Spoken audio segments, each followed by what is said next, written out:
আজ আমি বিট ভাজা করছি। এই বিট ভাজা দিয়েই অর্ধেক ভাত খাওয়া হয়ে যাবে। দুটো বিট নিয়েছি, ওটাকে গ্রেট করে নিলাম। নিয়ে আমি ওটা বানাবো একটু রসুন আর কাঁচা লঙ্কা, কালো জিরে, হলুদ, লবণ দিয়ে। কড়াই বসিয়ে দিয়েছি, সর্ষের তেল দিয়ে বানাচ্ছি। তেল গরম হয়ে গেছে, এবারে আমি বানাবো। ছোট বড় সবাই বিট পছন্দ করেই খাবে, মিষ্টি সবজি ভালো লাগে। কালো জিরে আর কাঁচা লঙ্কা ফোড়ন দিয়ে দিলাম। ফোড়ন দিয়ে ওটা একটু গন্ধ বেরোনোর পরেই দিয়ে দিলাম রসুনটা থেঁতো করে দিয়েছি। থেঁতো করে দিয়ে 4-5 কোয়া রসুন নিয়েছি, দিয়ে থেঁতো করে দিয়ে ওটা ভাজা ভাজা গন্ধ বেরোনোর পরেই দিয়ে দিলাম লবণ আর হলুদ দিয়ে ওটাকেও কিছুক্ষণ আর কি ভাজা করে নিচ্ছি।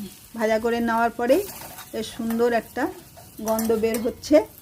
তারপরে লাল লাল হয়ে গেছে, দিয়ে দিলাম বিটগুলো দিয়ে এগুলো সুন্দর করে কিছুক্ষণ নাড়াচাড়া করে ভাজা করে নিচ্ছি। আর এতে একটু লবণ দিয়ে দিলাম। আর নামানো আমার পুরো কমপ্লিট। নামানোর আগে আমি ঘি দিয়ে দিলাম। তোমরা এমনি করে বানাও, সবাইকে খেতে দাও, বাড়ির সবাই খুবই পছন্দ করবে। কমেন্ট করে আমাকে অবশ্যই জানাবে, আর সাবস্ক্রাইব করে পাশে থেকো। এমনি করে আবার কোনো রেসিপি নিয়ে আসবো। ভালো থাকো।